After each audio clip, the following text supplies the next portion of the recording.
Holy Gospel of our Lord Jesus Christ according to St. John. There was a man sent from God, whose name was John. He came as a witness to testify to the light, so that all might believe through him. He himself was not the light, but he came to testify to the light. This is the testimony given by John when the Jews sent priests and Levites from Jerusalem to ask him, "Who are you?" He confessed and did not deny it, but confessed, "I am not the Messiah." And they asked him, "What then? Are you Elijah?" And he said, "No, I am not." "Are you a prophet?" And he answered, "No." Then they said to him, "Who are you? Let us have an answer for those who sent us. What do you say about yourself?" And he said, "I am the voice of the one crying out in the wilderness, make straight the way of the Lord." As the prophet Isaiah said. Now they had been sent from the Pharisees, and they asked him, "Why then are you baptizing if you are neither the Messiah, nor Elijah, nor the prophet?" And John answered them, "I baptize with water among you. I baptize with water. Among you stands one whom you do not know, the one who is coming after me. I am not worthy to untie the thong of his sandal." This took place in Bethany, across the Jordan, where John was baptizing.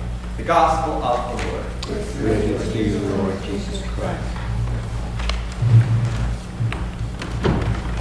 May the words of my mouth and the meditations of my heart be pleasing to you, O God.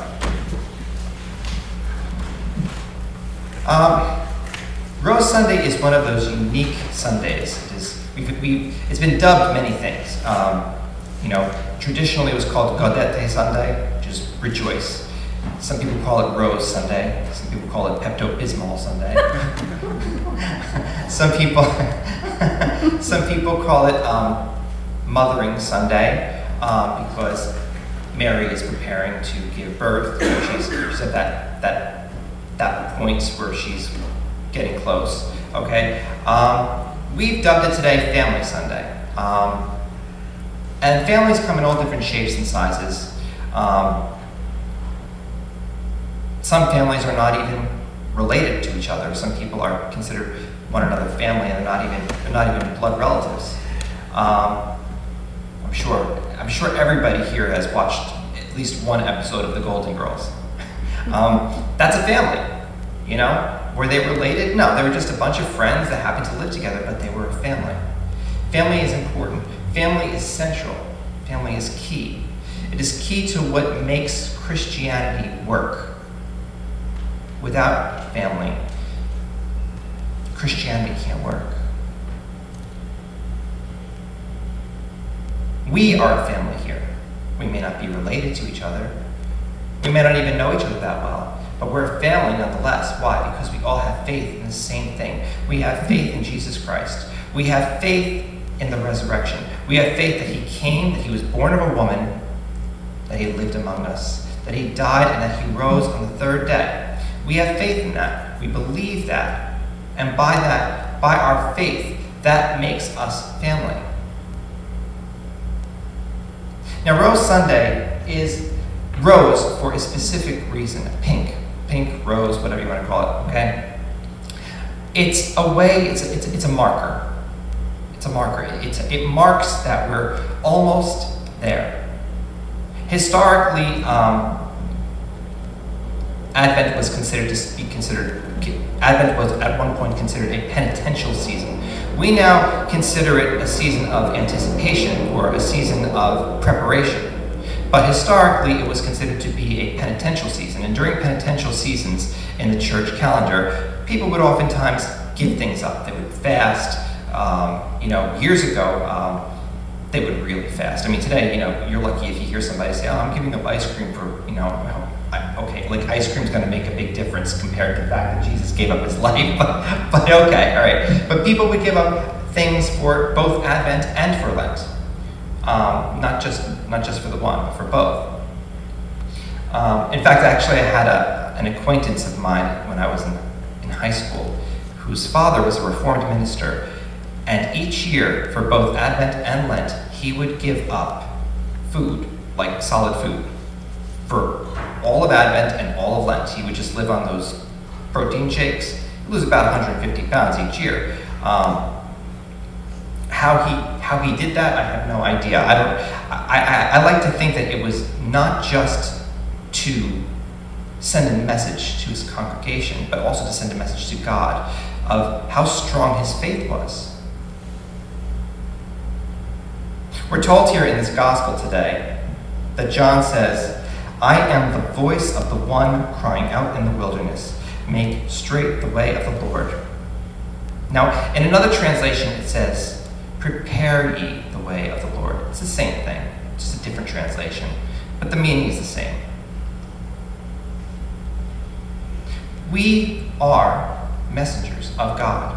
All of us, by virtue of our baptism, are messengers of God. We are ministers of God.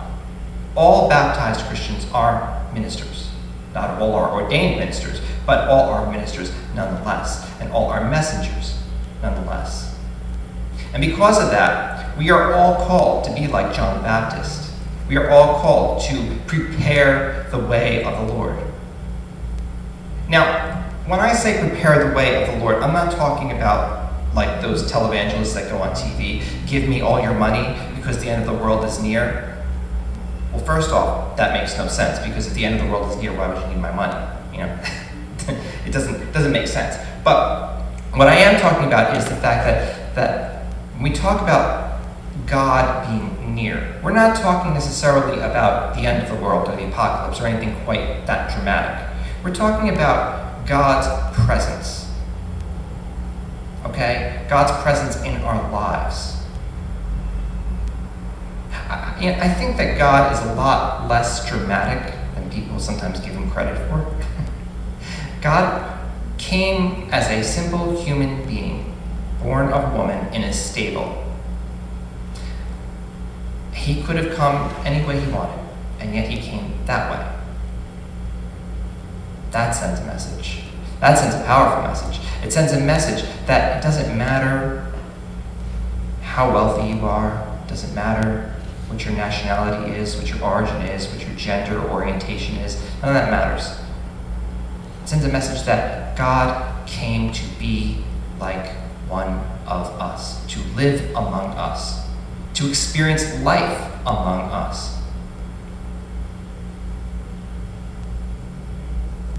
And in doing that, if you think about it, if Jesus came as some kind of great king or great, when I say king, I mean like human king, okay? He would have had followers, but he wouldn't have people who loved him. He wouldn't have had people who would have faith in him. Usually when like a king, like a human king dies, okay? People mourn, whatever, usually the funeral's on TV, okay? And then a year later, who was that? Yeah, who was that guy again? The one that died? Yeah, he was a king of something. People forget. People forget. But this kind of king, people won't forget. Because this is the kind of king that doesn't wear a crown of gold. He wears a crown of thorns. This is the kind of king that doesn't wear fancy robes. He wears simple fancy robes and fancy shoes. He wears simple sandals.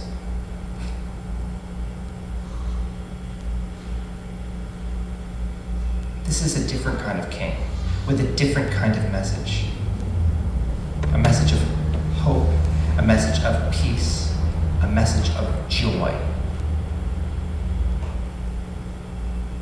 We have joy in the fact that pink candle, that rejoice candle. We have joy in the fact that we can take comfort in the knowledge that when this life ends, a whole other life begins for us. A whole other life. A life that we can't even possibly fathom. We live in a dark world.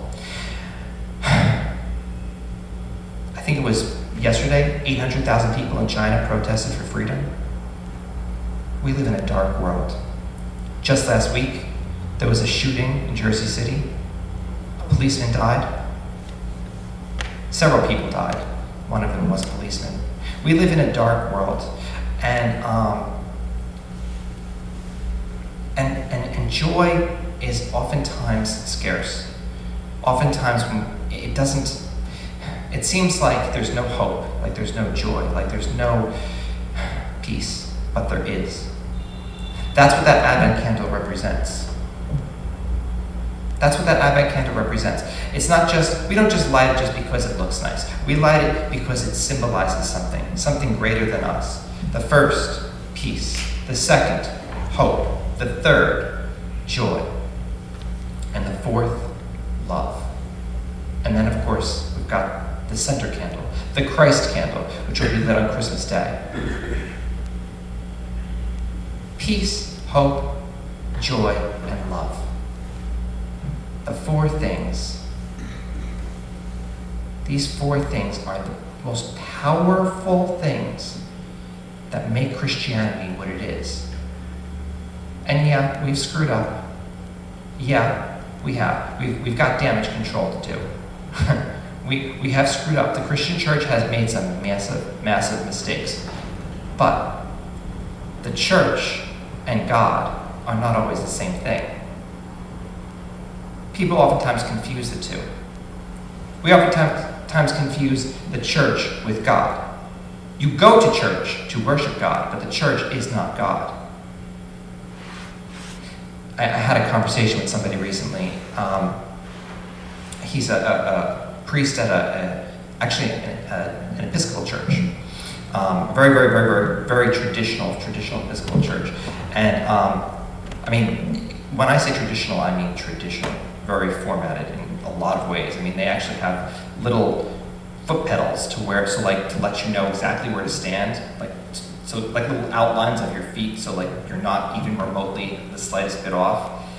And I said to him, I gotta ask you something.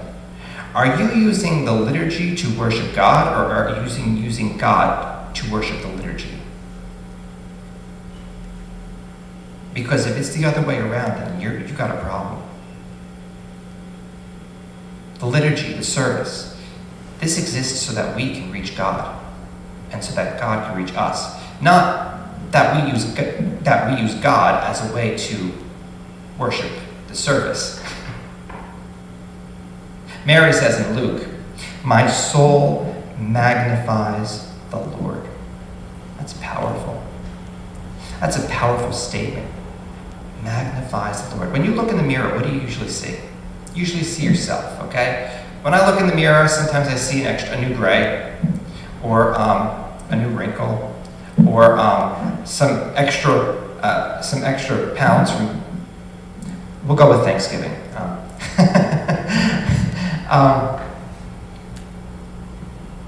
But Mary saw something different. Mary saw deeper.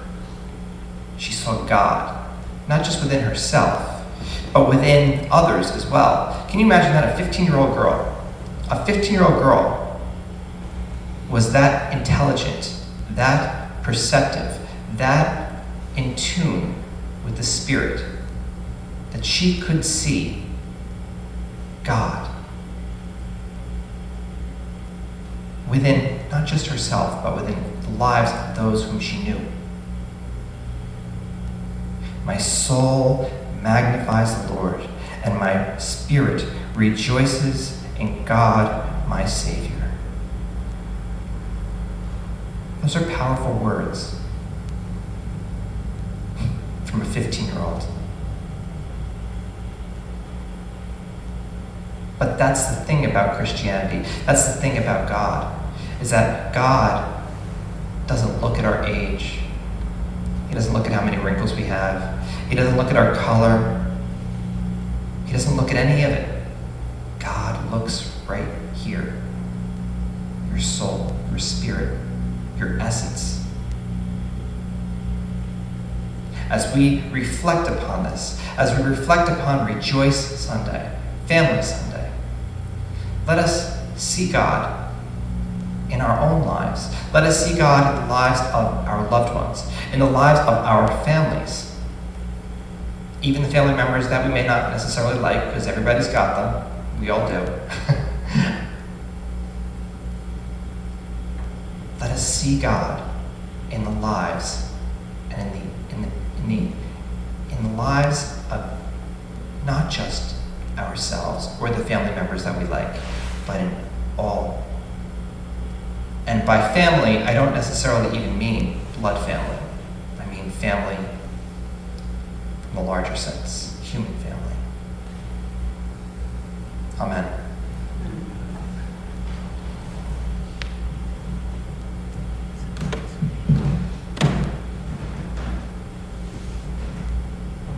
Together, let us affirm our faith in God and recite the Nicene